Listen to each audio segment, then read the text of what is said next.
Well, so for the last few meetings, we've gotten from starting to learning how to code, right? We've made our first project with quite literally nothing but like shapes.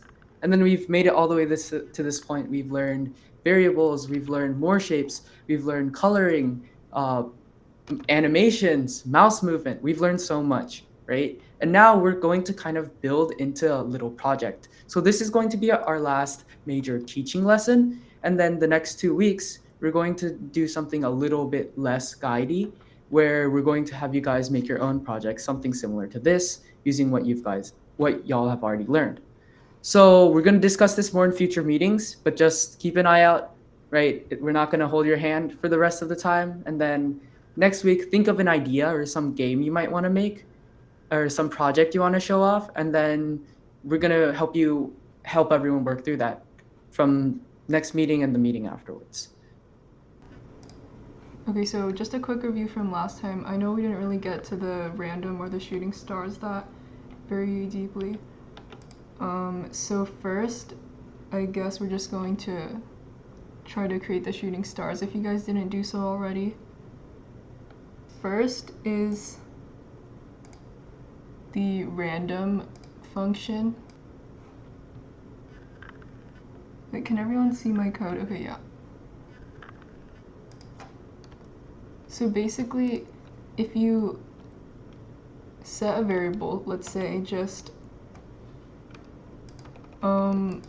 for example, star x, so this could be the x position of our stars, and then we set it to be a random number from, say, 0 all the way to the width of our screen. Because that makes sense, right? We want it to generate like anywhere from here all the way to the edge. So can everyone do that? Yeah, and while we're at it, has anyone not been here last meeting? Maybe just like do a little hand raise. Okay, cool. So yeah, basically, I'm gonna go a little bit more into depth here with what this whole thing is. So the let here at the beginning, that's just referencing that, hey, we're gonna be creating a variable. The star is just the name of the variable. So think of it like we're creating a box, basically, and we're saying let, hey, that just says we're gonna make a box, we're gonna name it star X, and then we're setting it equal to, or we're putting something inside of the box, a random number from 0 to the width, where width is just the size, the length of the total screen. So yeah, that's an explanation. Again, questions in the chat if anyone's confused. Alright, and then we also want to give our stars a y value, so we can make a y value and set it equal to a random number between, well, 0 would be the top, so that's fine. I'm gonna put it like in the middle of my canvas, but you guys can like make the greatest possible value any value, I guess. And make sure to put this in your draw function. Do we have to remake it? If you guys already made the shooting stars, you don't have to, but this is adding on the shooting stars for the people who didn't get to it last time. Because I'm pretty sure most people didn't get to it. Okay, let's move on. Okay, so basically we just made a random x position and a random y position. And now what we want to do is draw a line using these random positions, which would be each of these stars. So we can do line, and then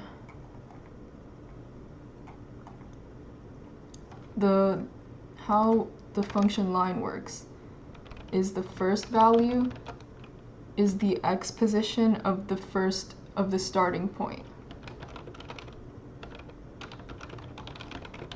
Okay. And so we can just set that equal to our randomly generated x value. And then the second value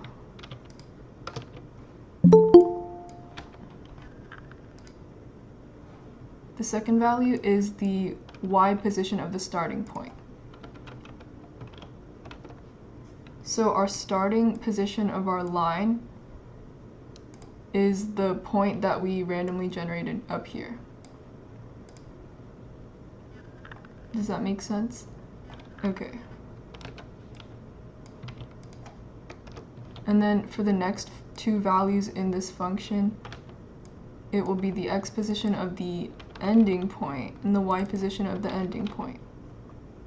And so if we look at our stars, we can see kind of it's like slanted down and then to the left.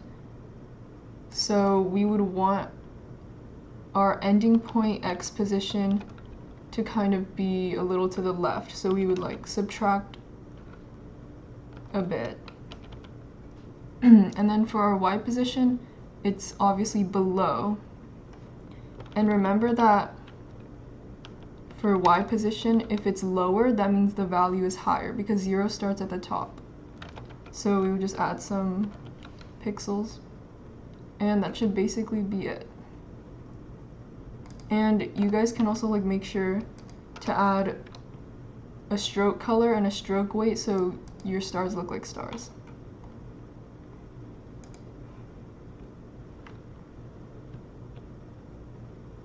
And then that's just basically your stars. Does anybody have any questions? And I'll give you guys a few minutes to do that. After I put in the stroke and stroke weight, everything got a yellow outline. Yeah, so if you don't like, so if you make your stroke yellow and then you don't change the stroke after that, everything you draw after that will be yellow. So you have to make sure to like reset your stroke to a different color afterwards. Okay. And now we're going to move on to the Kahoot from last time that we didn't really get to.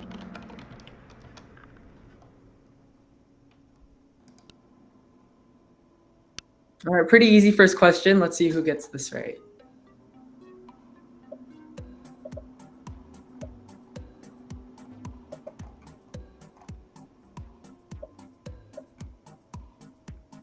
All right, so something that is changing a stored piece of data, a keyword to store or retrieve data, and a number we can store. Okay, cool. All right, so most of us got it right. A keyword to store or receive data, right? So let's go ahead and explain why this is. So let's go through each of the options. So no one went for something that is changing, which is good because that's the definition of variable, but not in programming. So it's different, right? A stored piece of data. Remember how we use the box analogy for what a variable is? We can put anything inside of that box. We can take anything out. But at the end of the day, a variable is a box, right? It's simply a box with a name attached to it that you can put anything inside. So that's why it's a keyword to store and retrieve data, not the data itself. Same thing, that also knocks out green because these two are just the same thing. Let's see who's at the leaderboard. Michelle, Cassie, and James. Nice. Okay, so what will this code output? All right, a bit more harder questions now, so.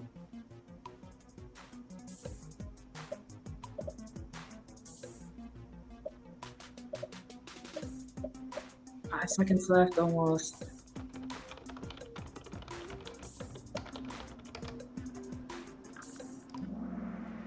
Okay. So I can't see the image, but let's just basically explain it. So we had mystery 1 right here, something, and then we had mystery 2. Basically, since we were targeting mystery 1, we used the keyword of the box, kind of like taking outside the box with the name attached to it, mystery 1. That's basically what we did. We just used the box. And since that was a different box, mystery 2 was a different box, we just didn't pull out of it. Eugen, you can click show media if you want to click the image in the center, the black button in the center. Oh, cool. Yeah.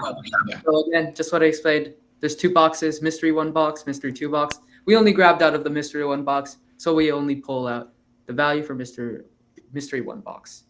Yeah, we're gonna have a bit harder questions, so make sure you guys are still prepared. All right, Cassie's in the lead too. Nice.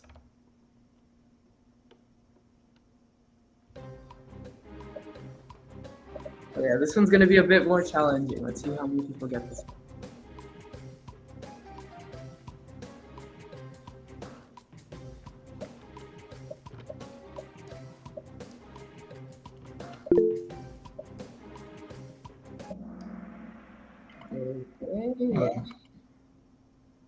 see. All right, so let's see the entire code, right? So 3 of us got this wrong. It's pretty simple, but let's try go ahead and make this. So let's create a variable here. Let's name it, I don't know, cats, right?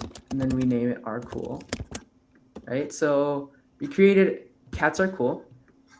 And then we're asking, can we use a variable made in setup inside of draw? So let's go ahead and go to draw.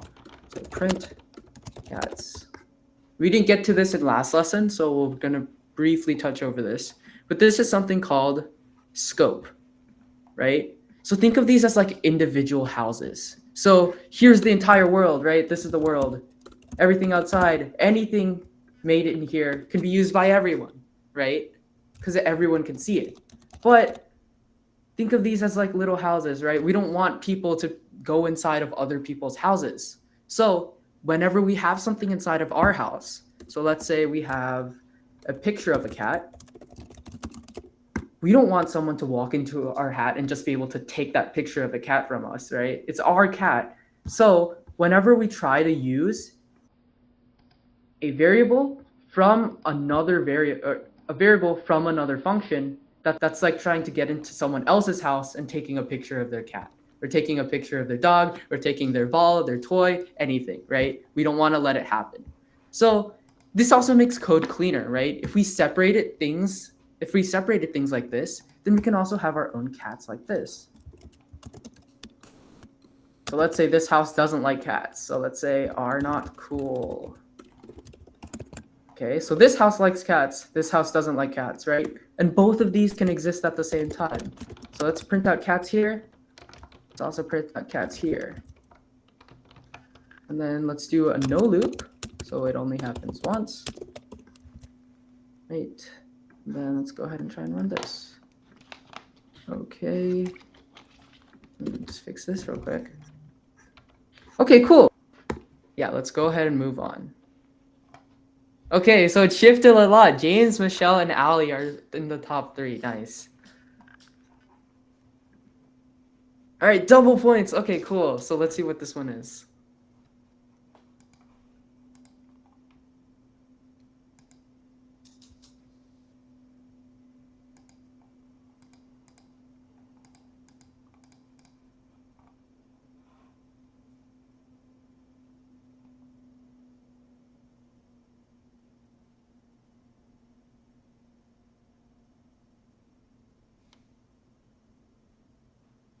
Five seconds left.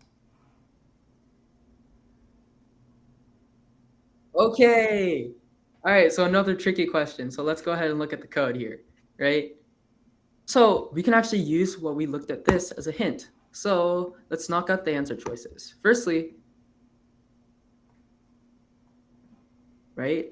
What some people thought it would print out 2 3s on the same line. But if we look here, notice how these are different lines. Then we can add another print statement. So let's say, I also love dogs. Right? And then if we print this out, they're all on different lines. So each print is going to be on a separate line. Right? And then no one chose 1 6, so that's good. And then 3 on line 1, 3 on line 2. So this one's wrong because it has the quotes. So let's go back here. Notice how I print I love dogs, but I put quotes quotes around it, and it doesn't print out in the end. So same thing. If we do 3 and then print this out, the 3 is also not going to have quotes around it. So whenever we print something out and there's quotes around the number or around the letter, the number, anything, it's not going to show in the final output. Be 2 3s on 2 different lines.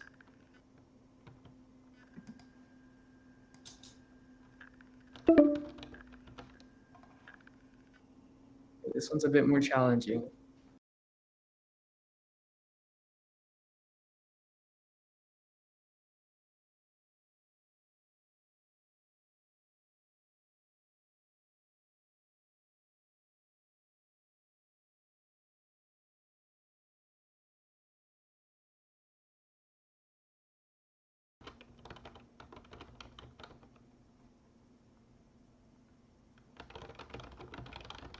Okay, half and half. Okay, so this one is also a pretty challenging one, but let's see.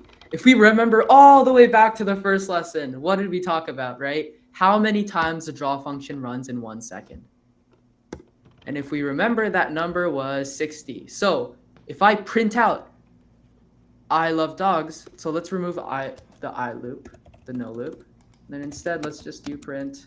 Let's see. What about this time? I have a pet fish, right? What are we gonna get? It's gonna repeat over and over and over again, right? And then we know it's 60 times because the draw function runs 60 times every second. So this code gets run 60 times every second. But what if I do this? If I duplicate it, I have 2 pet fishes. Then now there's going to be 120 different print statements, right? It multiplies because we're running it 60 times. All right, so let's see the leaderboard again. Okay, cool. Michelle, Cassie, and James are kind of solid now. All right, debug all the way back to the second lesson. Let's see.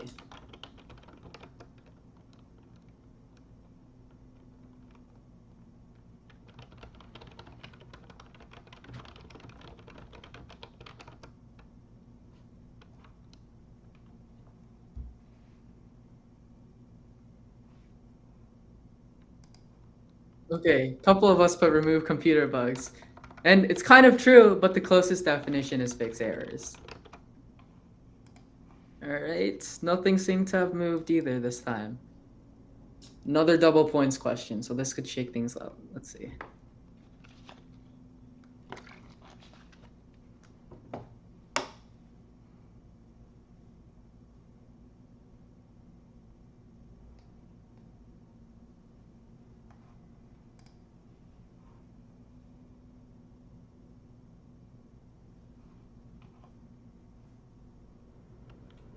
And I'll give a quick hint, right? Answer is really simple, right? This is a trick question, so don't think too deeply about it.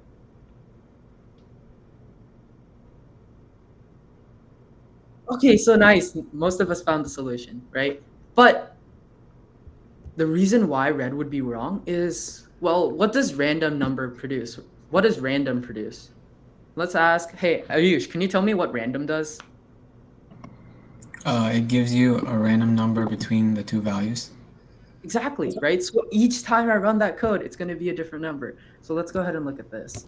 Random, let's print random from 0 to 100. All right. So can anyone predict what number this code is going to produce? Let's try. I'm going to guess like 20. No, right? See how it's like changing every single time? There's no way to predict that. So even if we did want to run through the code, we can't because the number is going to be different each time. So the only way we can figure out the number of random number, and also it's the easiest way since we don't have to walk through this code, is to use the print statement, right? This is what I mean when the print can be very useful when we're debugging stuff. It's going to be so much easier just to print something out instead of having to walk through the code, slog through everything, right? Just print it, boom, there you go. Now you know the number. Cool, okay, so James and Cassie switched, but I'm not seeing much else.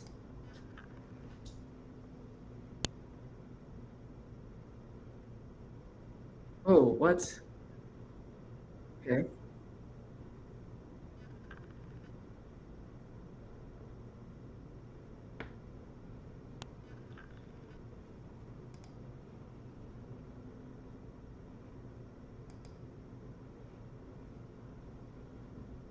Okay, cool. So, what? No one liked the sun and the ladybug? Oh, most people like them both. Okay, that's cool. Nice. All right, I don't think that was a point question, so. Okay, so how can we make a circle appear on a random position in the screen? So think back, if you're confused, think back to how we made just now the Starry Night. What did we do? And also think back to the last question. What did we do?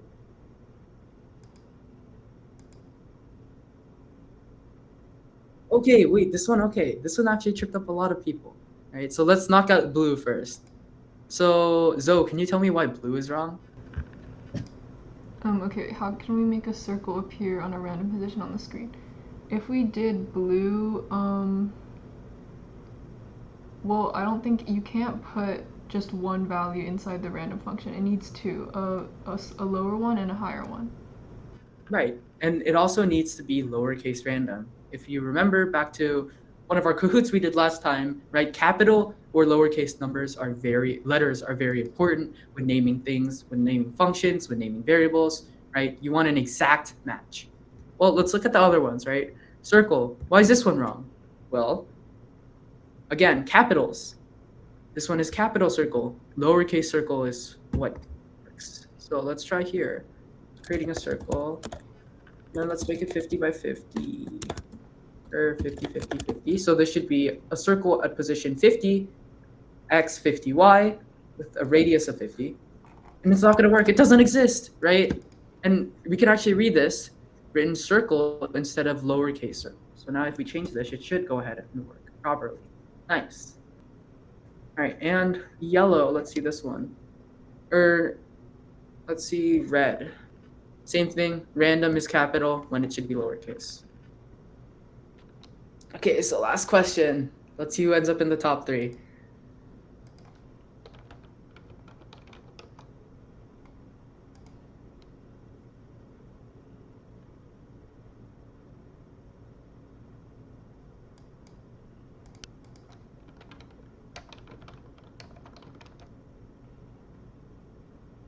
And this one's not really something we've taught yet, so don't feel bad if you get this wrong.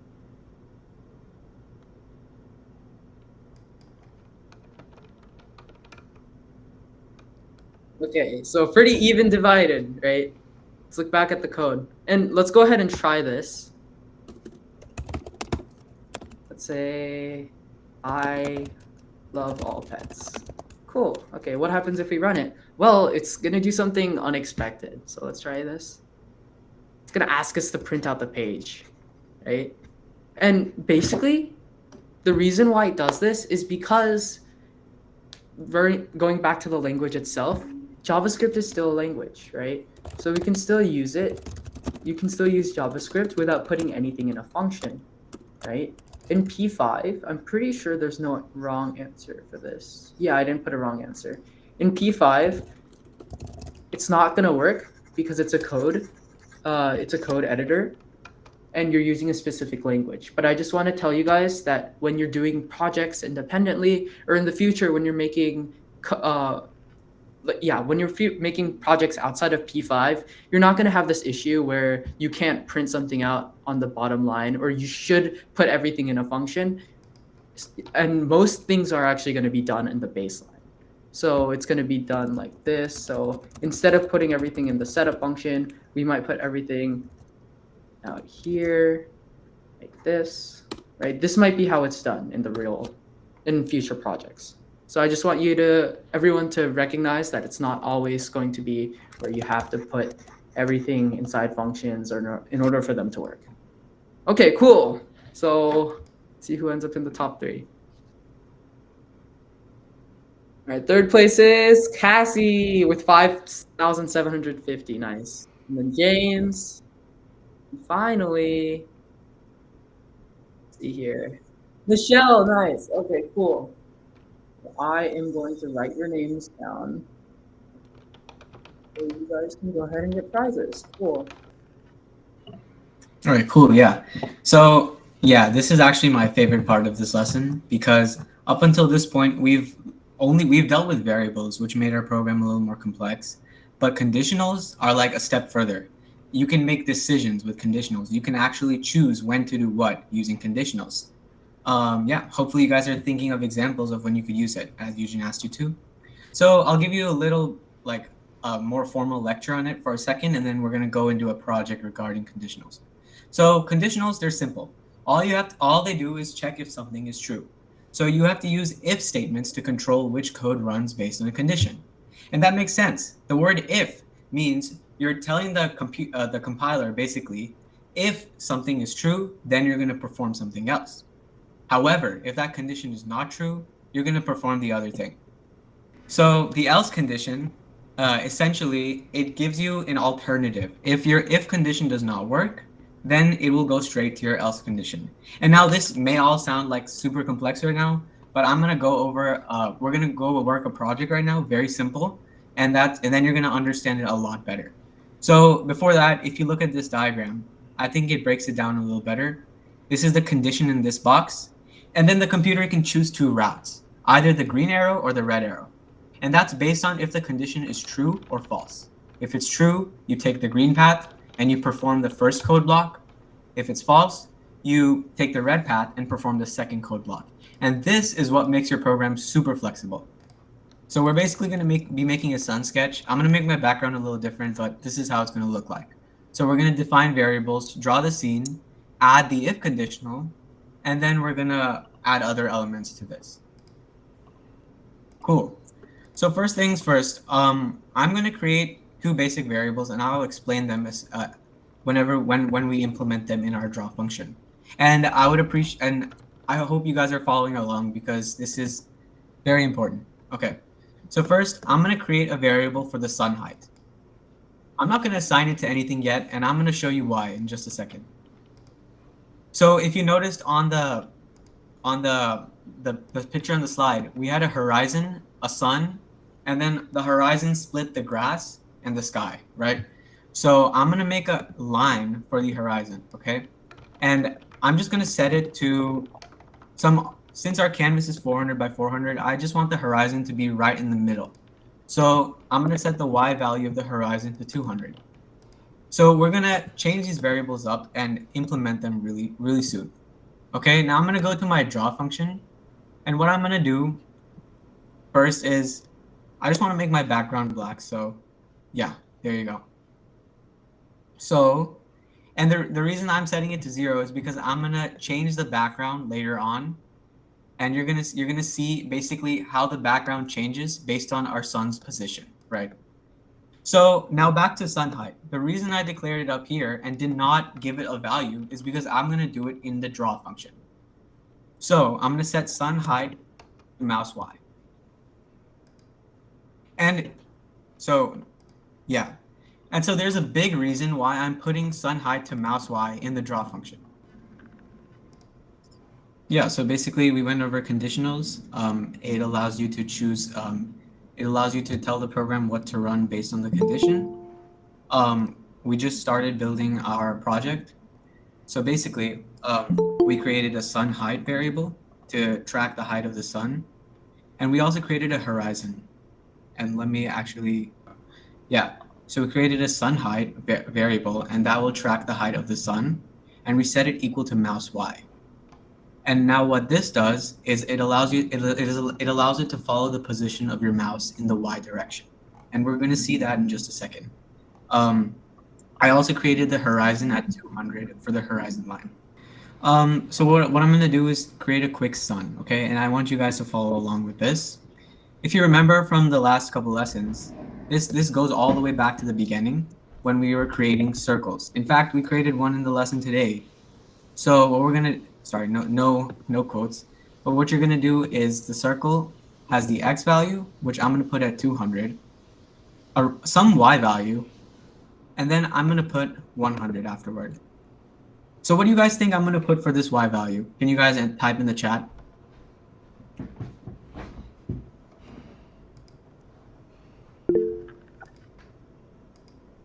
Mouse y, yeah, that works. But I declared variable sun height to mouse y, right? Yes, job. So you could put mouse y or sun height, but I just put sun height just to show you guys how you can also store it in a variable, right? So I'm gonna put it on sun height. Yes. So now that I put sun height for the y value, it's gonna follow my mouse. So real quick, I'm just gonna fill this yellow so it looks like a normal sun. And let me zoom out and show you guys how it looks like right now. So look at that, it's moving with my mouse. Perfect. So that's step one. But like I said, we're implementing conditionals here. This is all the stuff we already learned. So what are we gonna do with this sun and this horizon? Well, first I'm gonna make a horizon real quick, and then we're gonna make them interact. So a horizon can be made through a line function, right? And then basically the line function takes the first set of coordinates and the second set of coordinates, right? So the first set of coordinates is x1 and y1, and the second set of coordinates is x2 and y2, okay? So that would be 0, horizon, for the first y value, and then you're going to end at the end of the canvas, horizon, right? And you could also replace this with width, right? Because width is the width of the horizon, as you see over here, the length and the width, right? But I'm just going to keep this 400 for now, okay? I'm going to give you guys a second to copy down this code. I'm going to actually color this green also.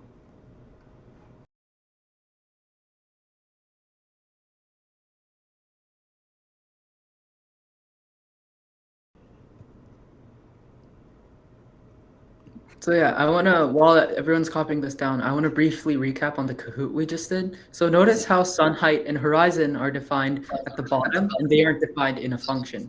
So that means they can be used anywhere. So we can use this in a function. We can use it inside a function. Inside a function, we can use it anywhere inside the program. It's global, right?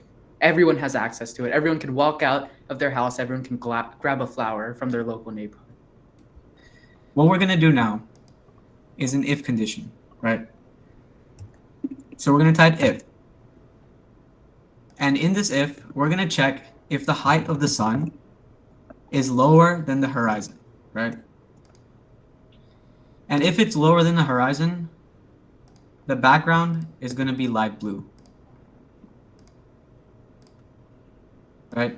And let's see how this looks like when I run it. And then I'll explain what it does. So look at that. So basically what I did here is I took the height of the sun, right? And set it to mouse Y. So now it's all dependent on my mouse Y, where my Y position is, where my mouse is, right?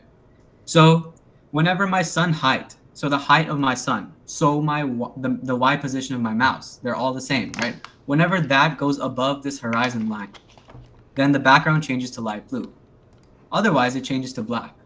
But how does it change to black? I didn't really use an else condition.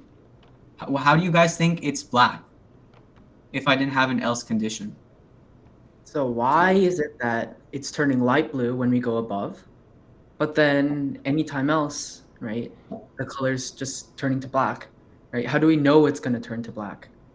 Yeah, even though I didn't define it in my condition. Well, let's see. So you try explaining why that we know the color is going to be dark when we go below the line, but for some reason, right, we didn't say that the color was going to be black. How do we know the blue is going to be black? Okay, so since the draw function draws many times a second, it just repeatedly draws. And so each time, it's like setting the background black and then immediately going to check if sun height is less than the horizon. That means if the Y position of your sun is above the horizon, then it'll turn the background light blue. So that's why if you move your mouse above the horizon, then it turns blue. And then Yeah. it just keeps on drawing and drawing, and so it constantly checks. So the reason why we see the background turn black when we don't have it on is up here right next to the function draw, we have actually declared it, right? So if we delete that line, well, we're never going to see a background color. So if we run this again and we go under, some weird things happen, right? Because we didn't define our background. And that's what we'd expect. We didn't expect the background to change color. But if we go back, add the background back in, right? It works. It turns out because we defined it here. So if this condition is false, nothing between the bracket works. This is so important, guys. I need you guys to remember this, right? So anything we define inside the draw function, notice how there's brackets that closes it, right? Everything between that, that's what gets run. Similarly, for the if statement, anything between these brackets, that's what gets run. And if this condition doesn't meet, if the height of the sun or our mouse is not greater than the horizon, then nothing inside those brackets are going to run. Okay, that's very important. Yes. And Zoe also brought up a good point. So this is being run in the draw method, right? So you don't have to worry about this only running one time. Because remember, the draw method runs over and over and over again. And you're going to see this in action in the next project we're going to do, because that is working with animations. And you would think that it would only work once until you remember that the draw functions run 60 times every second. So that's why the if statement runs like this in the draw method. So yeah, that's that. Let me go back to the slideshow and introduce our next mini project. Okay, the animation that I was talking about. So we're gonna make like a sunrise simulation, and this will not require any mouse activity. It's literally just gonna be a sun that goes up to the middle of your screen. But how do we do that? Well, I'm about to show you. These are the steps we're gonna take. We're gonna set up our conditions once again, draw the scene. We're gonna animate it with conditionals, and we're gonna use logical operators, which I will also teach you in a second. And I'm not sure if we have nested conditionals, but if we do, I'll show you that too. I forgot. Okay, yeah. Okay. And actually, I want to quickly show what this looks like because this is actually really cool. Yeah, I'll just show a quick example. So this is what we're gonna be end up making, and I just found this out, so this is actually really cool. So notice how like the background is changing color too. It's not just like one solid background anymore. We're like changing everything. And honestly, you could do the same thing with the pyramids as well. So yeah, the sun's just rising by itself. I'm not using my mouse or anything. All right, yeah. Make sure you're saving your projects. Even I forgot to save it, and I just did it. So make sure you're saving it. Otherwise, you're gonna lose it. So, and also make sure you're logged in. But yeah.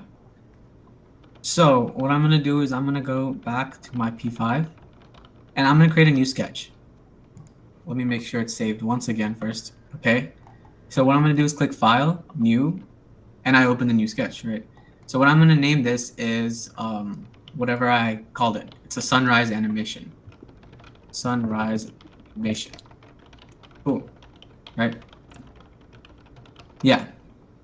So now what we're gonna do is okay, we're gonna create a variable for the sun height, okay? And this will be the initial initial position of the sun below the horizon. And remember, the horizon is below the mountains, okay? So I'm gonna declare a variable above setup and drop. Remember what Eugen said?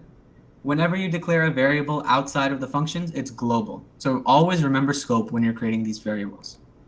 Let sun height is equals 600. So what that's doing is putting the height of the sun below the y value of the canvas. And actually, I'm going to make the width a little bigger to 600, okay, of the canvas. And so I just created a little canvas. You can see that here. So we're going to create two variables.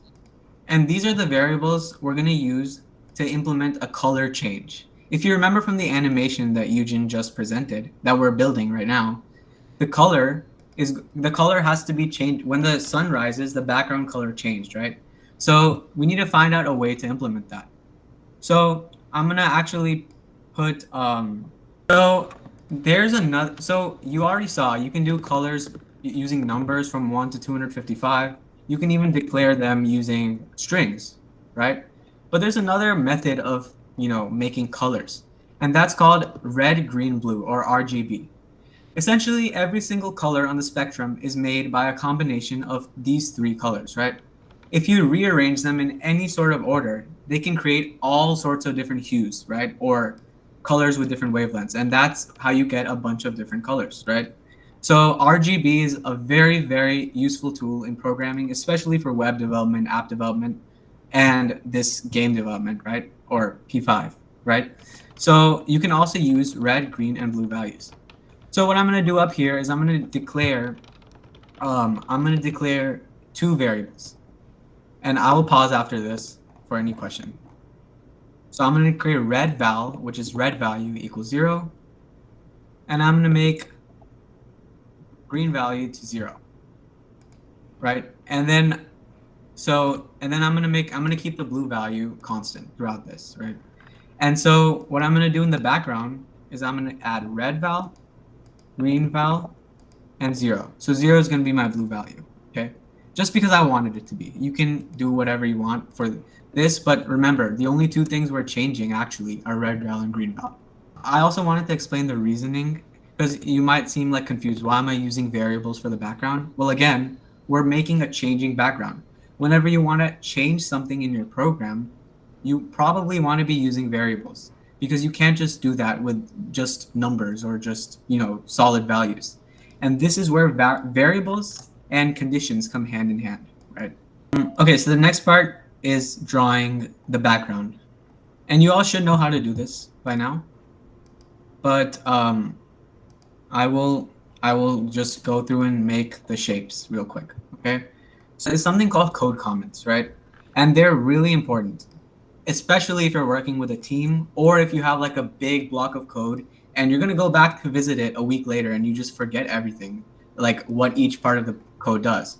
Well, you have comments to save you there, right? So what I'm gonna do is I'm gonna make a comment, which is two slashes. It's just two slashes, right? And I'm gonna write so I'm gonna make the sun here, right? So I'm gonna write sun, right? And basically what Java or JavaScript or honestly any language that uses comments does is it skips over this line. This is just for you to see. So this is an indicator that okay, I'm gonna go through line 10, line 11, there's nothing on 12, and 13, there's these two dashes. So I'm not even gonna care to read what's on this line, right? And I'm gonna go to the next line. So this is just a good programming, good programming etiquette, I guess. Yeah. Okay, so I'm gonna create the sun real quick. So I'm gonna fill it. So I've already done this previously. So I'm just gonna put these preset colors. Hold up. You know what? No, I'll just do it on my own. Orange. So the reason I'm doing orange is because I want the stroke to be yellow. And it looks like a sunrise. So usually sunrise suns are more orange, I think. Okay. Um, and going back to our variable sun height, right? I'm gonna have an x value, sun height for the y value as we declared here, and I'm gonna do 180 as the radius. And let's see what we have so far. What?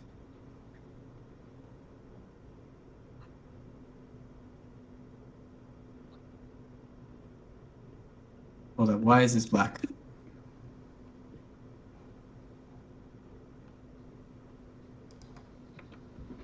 You aren't updating red val, green val. Hmm. You're setting red val, green val to 0, and you're never updating it. Yeah, but the sun should show up on top of it. Oh, I see. Yeah. Okay, I'll just go through the code first, and then sun height is 600. Oh, you're right. That's smart. Okay. Yeah. Okay. My bad. Yeah. So I'm just gonna go over the code, and then we're gonna see the sun go above the horizon. Okay. Good point. Yeah, that's a logic error on my part. Anyways, I'm gonna fill um the outside stroke. Actually, I'm just gonna create a stroke, right? Because I don't want to create another circle. So I'm gonna make the stroke yellow, and then the stroke width like 20 or something, right? And we'll see how this looks after. Um, Now I'm gonna work on the mountains, and I'm gonna go through this part relatively quickly because this is all stuff you should know. But make sure you stop me if you have any questions, okay? Because yeah, um, I'm gonna use an RGB value for the mountain, right? Red, green, blue. This is gonna create a brownish color, right? And so now I'm gonna implement the triangle function. Okay, and remember, back to our first lesson, creating different shapes. Triangles have 3 points, right? Just like a line has 2 points, you use the x and y value for the first point and the x and y value for the second point. Similarly, a triangle has 3 points. So you use the x and y value for each point. That gives you 6 different values, right? So I'm going to put it into here. So this is my first point, 200, 400, 522, 53, and 800, 400. Oh, sorry. Stroke weight. Yeah. Yeah. And look at that. I just created a mountain, but that doesn't look good. So I'm gonna change the stroke real quick because I don't want my mountain have any outline, right? So no stroke. So I just remove that. Cool. Now I'm going to create the other mountains.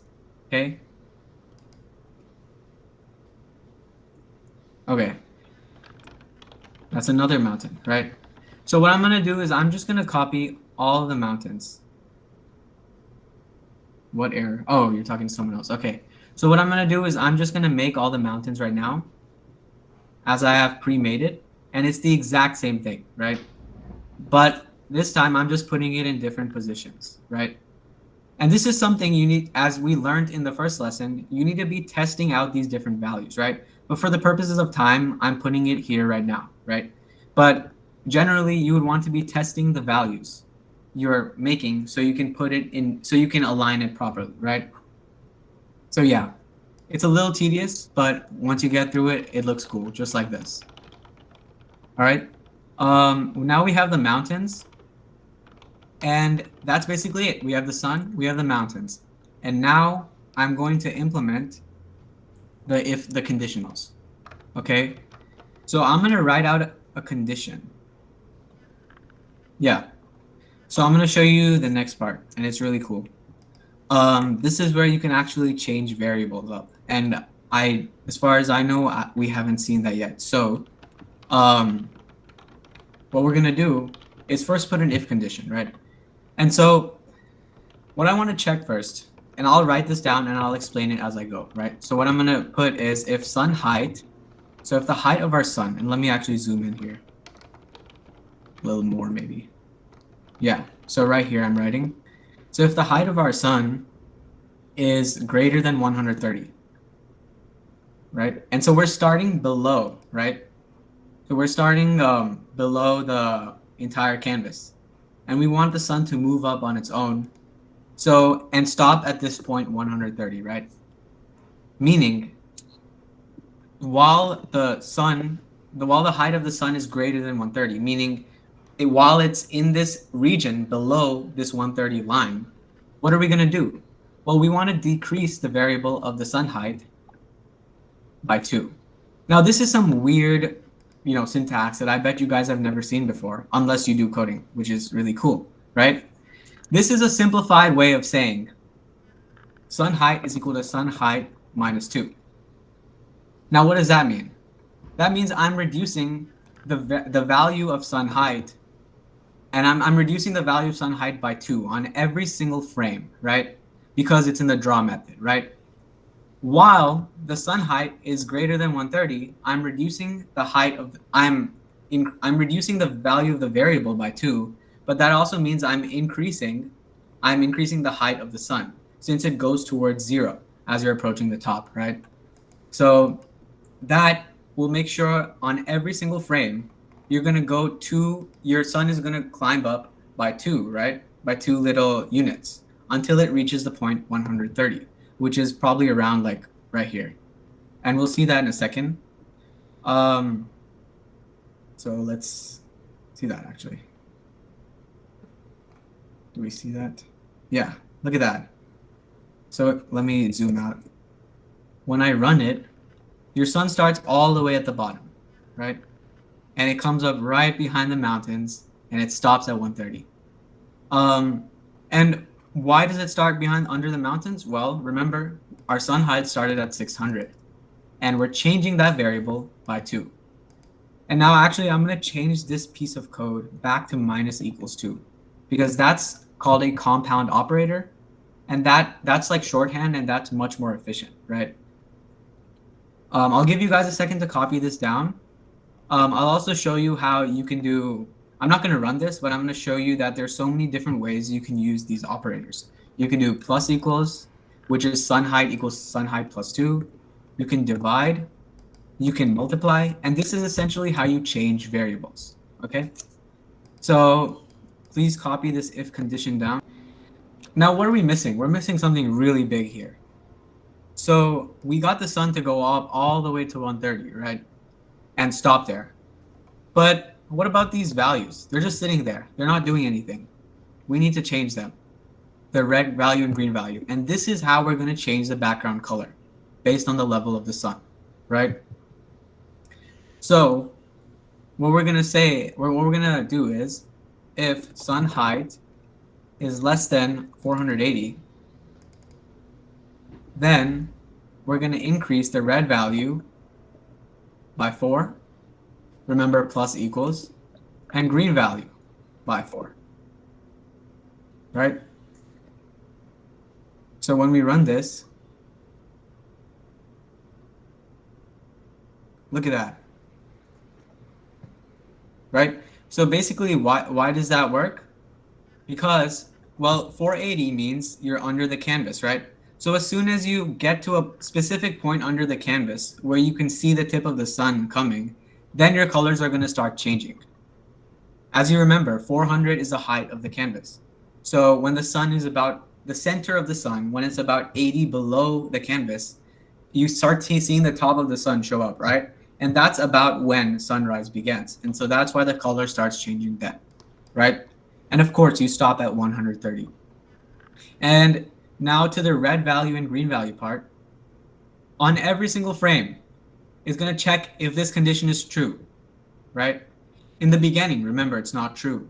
But when it reaches 480 or below 480, as because of this less than sign, right? Then your red value is going to increase by 4 and your green value is going to increase by 4. And where is that going to update? Background function, exactly. Because the draw method, remember, very, very important point that we emphasize every single meeting. The draw method is what runs 60 times a second, right? So anything you want to repeat has to be here. So we're updating the red value and green value over and over again.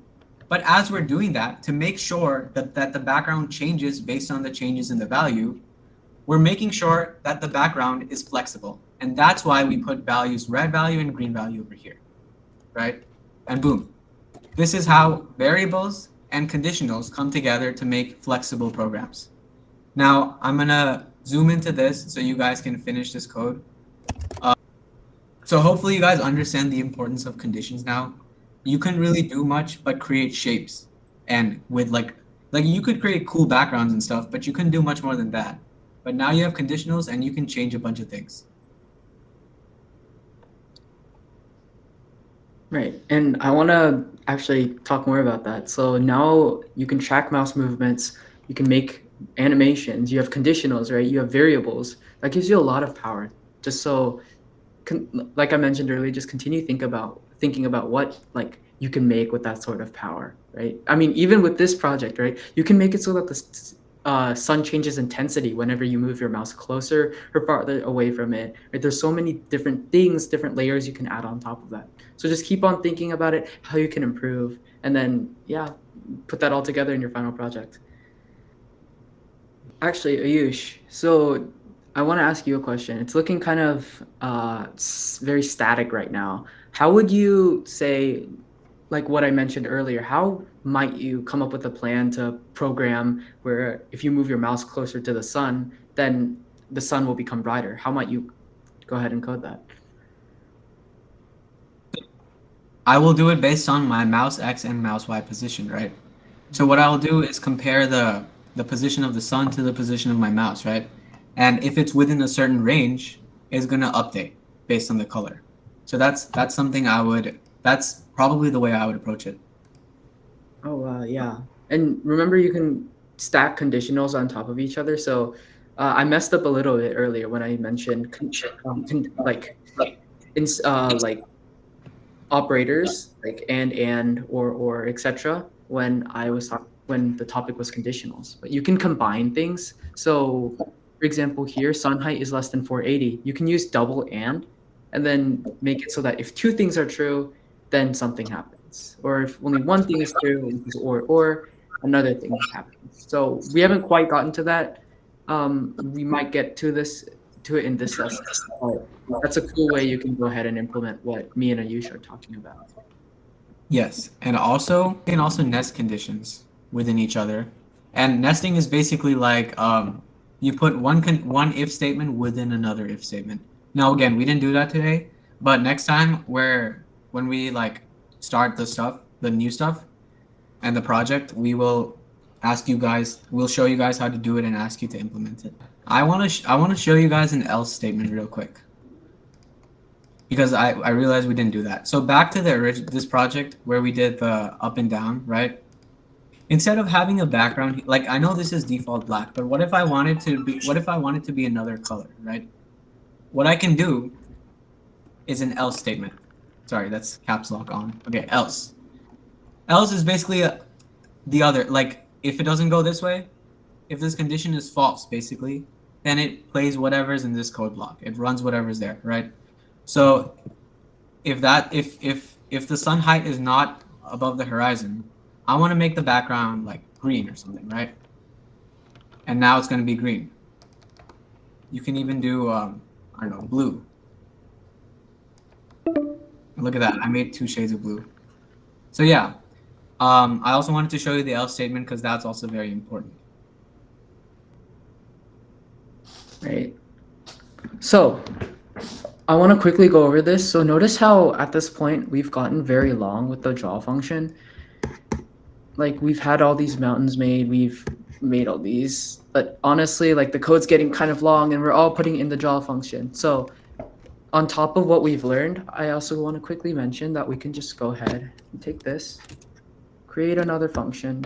So let's do function background. Paste all this in and then have it run background. So I'll write it first, like this. It should work. 1 second. Okay.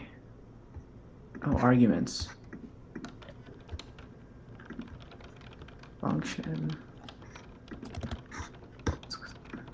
Okay, cool. Should be able to still run this. Color representation. Oh, okay. Sorry. Yeah, this is erroring because of the color references. Like we're making variables, but we're not. We're using them inside of here. But basically, I just want to mention that this is possible. So if I go ahead and delete everything, it's better to do a simple example actually. Right, we can do something like calling background inside of here, and then we'll just do a print statement. Hi, like this should work. Maybe. Huh, okay. This inside of here. Okay, there we go. Yeah. So it should work now. I think maybe, oh, it's because I named this background and you have to use something different. So like this. But yeah, we can create functions like this and then put them inside of our code. So if you want to make a circle here, for example, and then put it 50 by 50 by 50, right? And then we call this to create a circle. And why would we want this? Well, it's more organized, right? So when we run larger and larger projects, or maybe we're making like in our upcoming project, right? You might have hundreds of lines of code, maybe not that much, but you want to be able to organize it and then make it so that the main function that's being run, the draw function, is not going to be very cluttered, right? So we could name this something like, let's say, make background, right? And then we can have another function, right? And we can name that color background as an example, right? And then we can just put these in, make background, line by line, this color background. And then it's going to be really easy to know, hey, we want to first make the background, color background, without having to look through these functions. So pretty quick explanation. All right, let's see.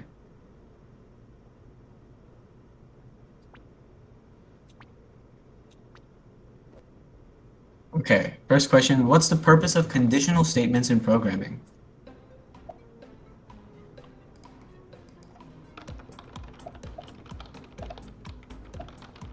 Don't worry, the other ones are longer. Okay, yeah. So conditional statements, remember, it controls the order in which code runs. Either you run one thing based on the condition or the other thing runs. Also, this one gave you less time, but I think the next few questions will give you more time. And just to save time, we'll move on. But you don't create loops with functions, that's something else. Variables are the things we learned last time that store data. And functions are like the draw and the setup function. So that's not what a conditional is. So we have Jaden on the leaderboard, number 1. Okay, which of the following is not a type of conditional statement? So you have 20 seconds for this one.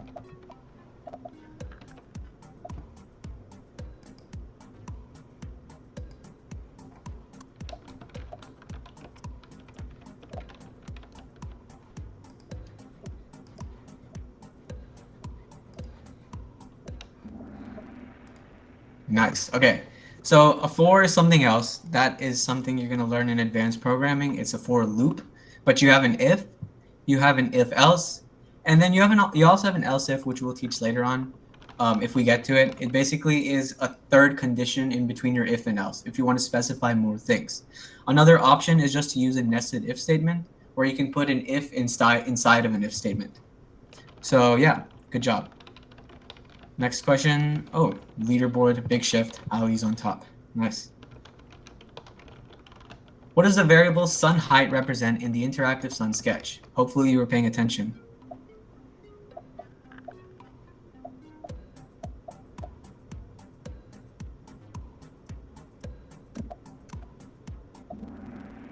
Nice. So we're getting a lot of correct answers this time. Okay, yeah, it's a y coordinate because height, remember we put it on the y, and the y changes how high something goes. X changes how left and right something goes. You don't use this to change color or size, remember. All right, pretty much the same. In the interactive sun sketch, what does this line sun height equals mouse y do? This is a throwback to before also.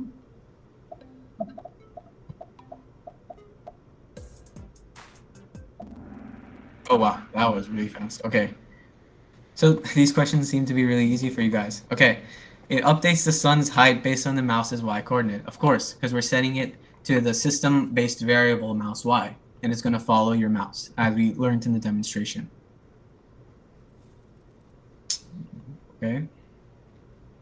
Which operator is used to check if one value is less than another in a conditional statement? And this also goes back to math class, if you were paying attention. Nice. Okay, so this is greater, this is equal. In programming, you write less than or equal to and greater than or equal to different than normal. You might have seen the line underneath the less than, but for this one, you can't do that. So you have to put an equal sign right next to it. Okay, oh, Ali's still on top. What's the purpose of an if-else statement in the sunrise animation?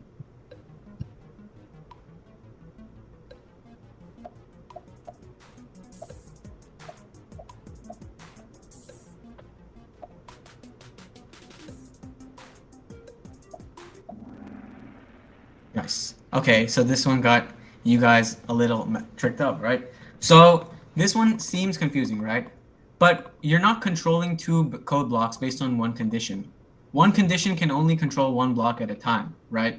Because the condition itself is wrapped around a code block. The if-else statement is only to check more than one condition. That's why you have an else, right? So this is why you use if-else rather than this answer choice. This can be done through two separate if statements. You can't do it based on one condition. Okay? And yeah, none of you guys chose the other ones. Cool. Hannah took first. Wow. Okay, this one's double points. What happens when the condition sun height greater than 130 is false in the sunrise animation?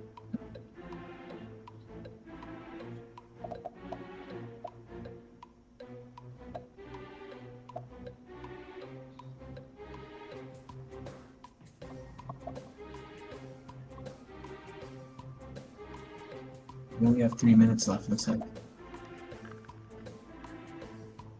Yeah, we're probably not gonna get to anything. Yeah, we'll just try and get done as much as we can before. Yeah. Okay, so remember, when sun height is greater than 130, it keeps moving, but when it hits the 130 mark, it stops because the condition is no longer true. So yeah, so if you chose the sun continues to rise, that's only if the condition is true. But if it's going to be false if your sun height is at 130 or below it. So that's why it stops moving. Wait, Okay. everyone join the new meeting. Oh wait, how much time is left? Like 2 minutes. But Oh. this is like 4 questions. Yeah, we'll So just leave yeah. it. And, As far as we can go, we'll go. and everyone, next meeting, remember, all right, we might not have time, so I'll describe this right now, but we're doing the next meeting in person again, so make sure you prepare. Let your parents know, bring your computers, and we're gonna be handing out prizes again. So yeah. Actually, speaking of which, I have not brought the prizes yet. So if you want, you can go ahead and email Zoe about what kind of prizes you want. They have to be small prizes though. I can't afford like the full Xbox or something. So yeah, if there's anything specific you want, especially to anyone who won this time, email Zoe. I'll get a small gift for you guys. Yeah. Okay, cool.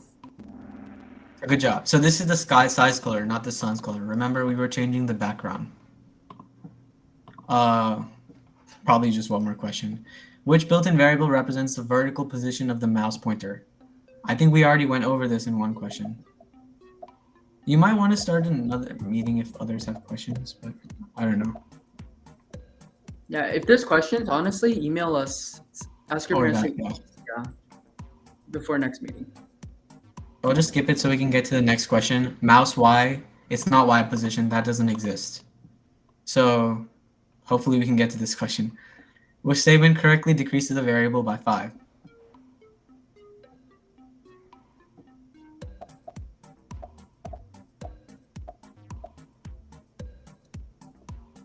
Alright, I'm gonna skip. So yes, red and blue are red and yellow are right, but it's both of them.